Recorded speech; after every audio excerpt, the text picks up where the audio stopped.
रात का अंधेरा चारों तरफ छा चुका था। ठंडी हवा सानिया सानी कर रही थी और पेड़ों की शाखाएं आपस में टकरा रही थीं।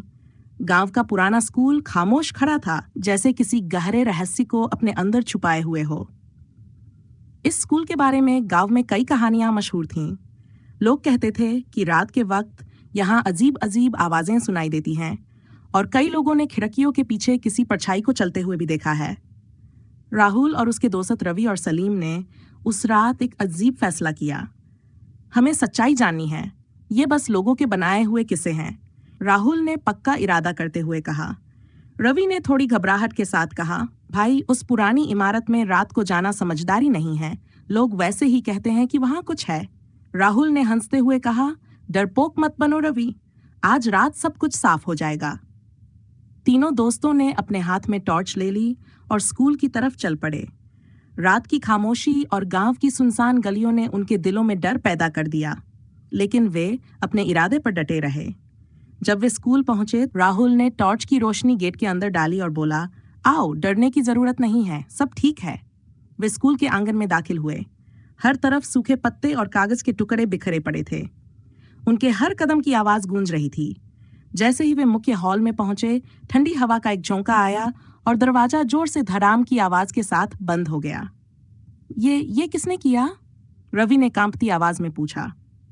राहुल ने खुद को संभालते हुए कहा, शायद हवा थी, चिंता मत करो, कुछ नहीं हुआ।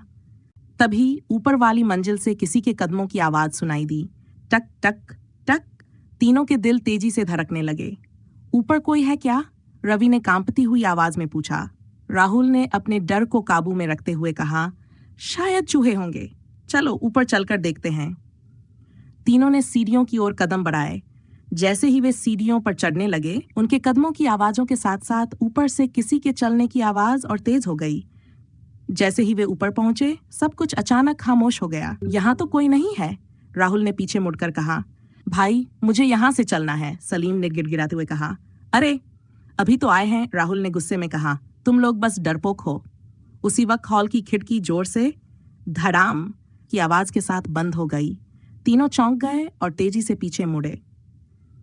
वहां कोई नहीं था। जैसे ही उसने रोशनी दूसरी तरफ घुमाई, एक काली परछाई तेजी से हिलती हुई नजर आई। वो रहा, मैंने देखा, सलीम ने जोर से चिल्लाया। राहुल ने टॉर्च की रोशनी फिर से उसी जगह डाली, लेकिन वहां कुछ नहीं था। शायद हमें भ्रम हुआ है, राहुल ने कहा। तीनों ने महसूस किया कि उनके पीछे कोई खड़ा है। राहुल और सलीम ने पीछे मुड़कर देखा। उनके पीछे एक परछाई थी। भागो, भागो यहां से, सलीम ने जोर से चिल्लाया। तीनों लड़के भागते हुए नीचे की तरफ दौड़े। सीढ़ियां उतरते वक्त रवि का पैर फिसल गया और वह नीचे गिर गया। राहुल और सलीम ने उसे उठाया और दरवाजे की तरफ दौड़े, लेकिन दरवाजा बंद हो चुका था। दरवाजा खोलो, दरवाजा खोलो। राहुल ने जोर से चिल्लाते हुए दरवाजे को पीटना शुरू कर दिया। पीछे से वही डरावनी हंसी दोबारा सुनाई दी।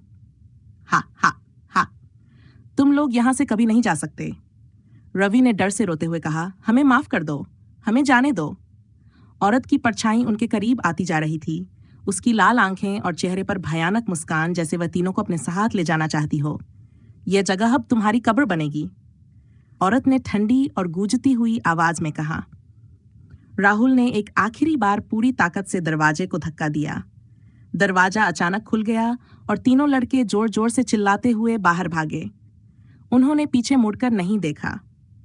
गांव के बुजुर्गों ने जब उन्हें डर के मारे कांपते हुए देखा, तो एक बुजुर्ग ने सिर हिलाते हुए कहा, हमने तुमसे पहले ही कहा था कि उस स्कूल से दूर रहो।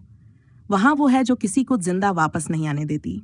अगले ही दिन गांव वालों ने मिलकर स्कूल को हमेशा के लिए बंद कर दिया, लेकिन रात के वक्त अब भी लोग खिड़कियों में हल्की रोशनी और हंसने की आवाजें सुनते हैं। शायद वो अभी भी वहीं है, किसी नए शिकार की तलाश में।